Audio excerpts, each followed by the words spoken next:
এই মুহূর্তের তাজা খবর, বাড়ির মধ্যে পড়ে গিয়ে দুর্ঘটনা, কপাল ফেটে রক্তারক্ত হন মুখ্যমন্ত্রী মমতা বন্দ্যোপাধ্যায়। বৃহস্পতিবার সন্ধ্যাবেলায় এই ঘটনায় শোরগোল পড়ে যায় রাজনৈতিক মহলে। আহত মুখ্যমন্ত্রীকে তড়িঘড়ি এসএসকেএম হাসপাতালে নিয়ে যাওয়া হয়। শুরু হয় চিকিৎসা। তার কপাল, নাকে 4টি স্টিচ পড়ে বলে জানা গিয়েছে। রাত 10টা নাগাদ অবশ্য তিনি খানিকটা স্থিতিশীল হলে বাড়ি ফিরে আসেন।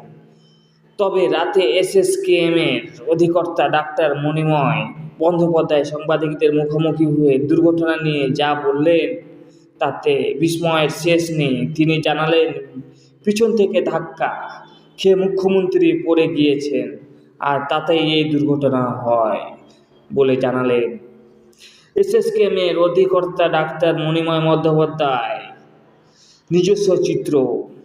রাতে মুখ্যমন্ত্রী ফিরে যাওয়ার তার মেডিকেল পরীক্ষায় সমস্ত রিপোর্ট দেখে সাংবাদিকদের মুখোমুখি হন ডাক্তার মণিময় বন্দ্যোপাধ্যায়। জানান, সন্ধ্যে 7:30 নাগাদ মুখ্যমন্ত্রীকে হাসপাতালে নিয়ে আসা হয়েছিল। পরীক্ষায় যা বোঝা গেলে তাতে বাড়িতে পিছন থেকে ধাক্কা লেগে পড়ে গিয়েছেন তিনি। তার মস্তিষ্কে আঘাত লেগেছে, তবে রক্তক্ষরণ হয়নি। কপালে গভীর ক্ষত, সেখানে থেকে অনেকটা রক্ত বেরিয়েছে।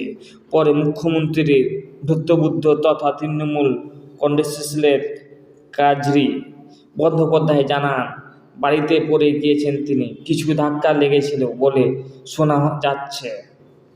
প্রথমে জানা যাচ্ছিল হাঁটতে গিয়ে তিনি পড়ে যাওয়ার পর সক্সের কোনায় ধাক্কা লেগে কপালে আঘাত লাগে।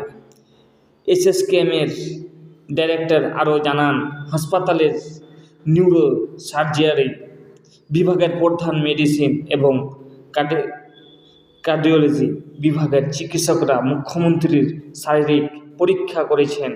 ক্ষতস্থানে রক্ত বন্ধ করে ড্রেসিং করানো হয়েছে। ইসিজি, সিটি স্ক্যান সহ বেশি কিছু শারীরিক পরীক্ষাও হয়েছে।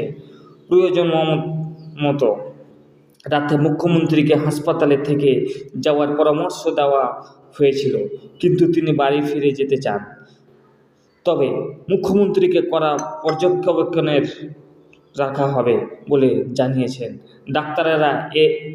এদিন মমতার দুর্ঘটনার পর সর্বক্ষণ সঙ্গে ছিলেন অভিষেক বন্দ্যোপাধ্যায়। তিনি বললেন, বাংলার মানুষের আশীর্বাদ, ভালোবাসায় মুখ্যমন্ত্রী দ্রুত সুস্থ হয়ে উঠবেন।